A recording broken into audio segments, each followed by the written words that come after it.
Bookstores have been declining, and Barnes & Noble has been part of that trend. But new management and a new strategy seems to be working for the retailer, resulting in more and more store announcements. Now, part of this came to my attention via a National Public Radio story. And I will put that link to that in the description. In her article, How Barnes & Noble Turned a Page, Expanding for the First Time in Years, Alina Selyuk delved into how the company used the pandemic to literally slingshot its momentum from decline into expansion. It's a good story, and if you're into bookstores or Barnes & Noble or the economy, you should look at it, or the effects of the pandemic. It's a very interesting, the way the company used, and the way the new CEO, he had experience in British bookstores, used expanded real estate offerings left over from the pandemic, combined with more people reading books, and the way they used indie bookseller tricks is worth studying. And the company's press releases reflect this. On March the 1st, they announced their Union, New Jersey location would shift to a former Modell store in a grand opening highlighted with a ribbon cutting by author Harlan Coben.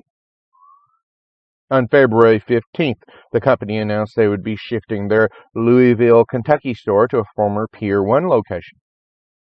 On January 18th, the company shifted the Cobble Hill location in Brooklyn from its 2-decade-long home to a former Barney's location right next to Trader Joe's.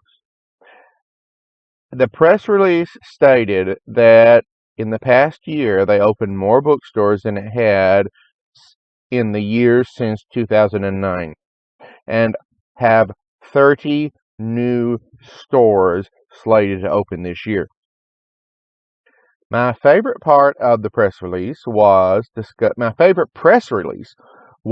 the one announcing the Black Friday opening of the brick and mortar booksellers Lynnfield, Massachusetts store, which was literally opened in a former Amazon Books. Amazon took its online sales into brick and mortar for a while. The press release discussed another Amazon Books location in Dedham, Massachusetts, that Barnes & Noble now occupies, and mentioned that they plan on opening 4 locations in Massachusetts this year. While the press release featured a quote from the company's new CEO, the takeaway was the quote from the store's manager. Kathleen Murphy has worked at Barnes & Noble for 24 years, and what she said is priceless. Quote, "A bookstore is such an inviting space, and we have built a very special one in Lynnfield.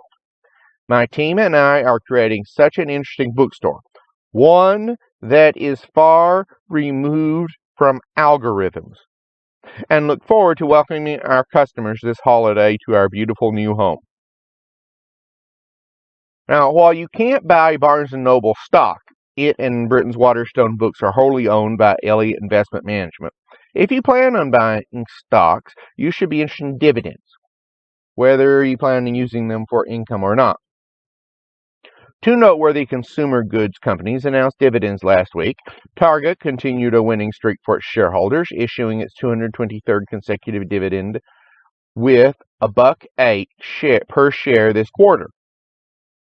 Consumer Appliance Rental Aaron's announced it was increasing this quarter's dividend from 12.5 cents from 11 and a quarter last quarter. We don't have time to go into what these announcements mean for the companies or the economy in general, but this is a great time to mention that if you're serious about your money, you need to learn about dividend stocks. Target and Aaron's have overlapping customer demographics, and those demonstrate why the way the national economy has shifted. The housing crisis of 2008 changed consumers' minds about how much stuff they want, and the past 2 years have change their minds about how much stuff they can afford. These two trends are reflected in a press release by U-Haul celebrating BobVila.com's announcement that the U-Haul moving containers were the best choice around. These little miniature shipping containers are similar to the more well-known Pods, which is a competitor. Basically, it's a miniature shipping container that gets dropped off in a driveway. It's filled, it's picked up, and shipped to a destination. There, it's unloaded, and then they remove it. Now, these are the movers' version of a mobile storage unit. The BobVila.com article ranked 5 services, including U-Haul and Pods. And the article is worth looking at because it gives a very good, in-depth look at what to consider when getting a moving container, or several. Back in the day, people rented U-Haul trucks, smaller trucks, vans, or little trailers to move in.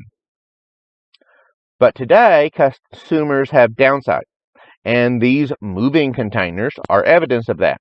What this means for the economy in general is perhaps yet to be seen, but I would say this is definitely connected to the errands dividend, since one item that always took up a huge chunk of space were appliances. Today, consumers are renting more, and while some of the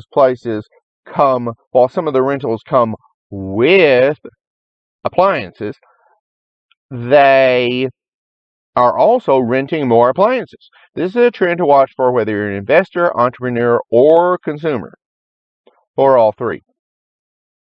Finally, I have to give a shout out to my olive oil loving audience members, and you know who you are.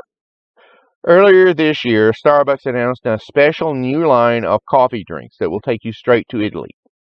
In fact, at the moment, you probably have to go straight to Italy to get one. This is the Starbucks Oleato. It's olive oil in coffee. The rollout will begin in Italy, along with Southern California, Japan, the Middle East, and the United Kingdom.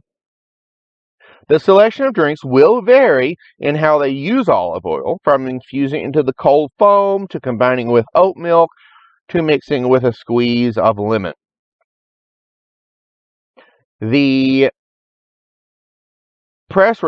several press releases, emphasized how the CEO, Howard Schultz, was traveling in Sicily when he began taking a spoonful of olive oil each day, as many in the Mediterranean region do. Soon he had the idea of trying it with his coffee. And throughout the press releases, the words velvety and buttery came up again and again and again. For coffee lovers and connoisseurs, this is worth trying if you can find it. It may be an acquired taste, and we'll see how this goes, and it may not be coming to a Starbucks near you.